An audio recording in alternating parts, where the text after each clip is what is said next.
હાલની પરિસ્થિતિને પહોંચી વળવા ઓખા મરીન પોલીસ સ્ટેશન ખાતે એસપી સાગર રાઠોડ દ્વારા ઇમરજન્સી બેઠક બોલાવવામાં આવી હતી,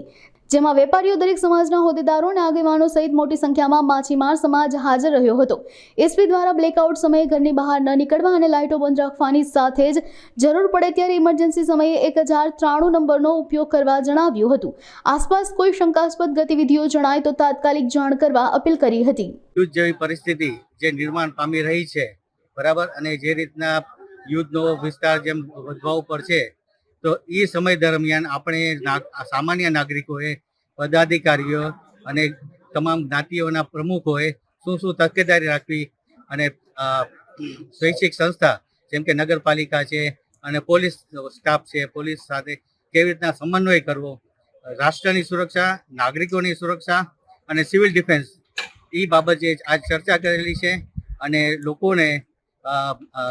શ્રી સાગર રાઠોડ સાહેબે જે અમુક મુદ્દાઓ આપેલા છે કે આવું પરિસ્થિતિ નિર્માણ થાય તો બ્લેકઆઉટમાં કેવું વર્તન કરવું, બરાબર, કે ઇમરજન્સી ઊભી થાય તો તાત્કાલિક ઇમરજન્સી છે કેવી રીતના કોઈ ઈજા પામેલા હોય તો એને કેવી રીતના ટ્રીટમેન્ટ આપવી, અને વધારે ઈજા હોય તો એને કેવી રીતના પોલીસનો તંત્રનો અથવા નગરપાલિકાના તંત્ર અથવા એમ્બ્યુલન્સનો, બરાબર, એનો સહકાર લઈ અને નજીકમાં નજીક જે સરકારી દવાખાનું છે અને ત્યાં ટ્રીટમેન્ટ ન થઈ શકે એમ હોય તો આગળના સરકારી દવાખાને લઈ જવા। અને આ ખાસ કરીને સાગર રાઠોડ સાહેબે એક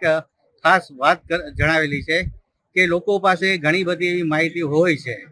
પણ લોકો એવું ડરતા હોય છે, ભાઈ મારી માહિતી ખોટી હોય તો પોલીસ મને કાંઈ ખોટું લેશે કે હું ખોટો પડીશ। પણ સાગર સાહેબે એક આગ્રહ રાખ્યો છે, કોઈ પણ ઝીણી નાની બાબતની માહિતી હોય,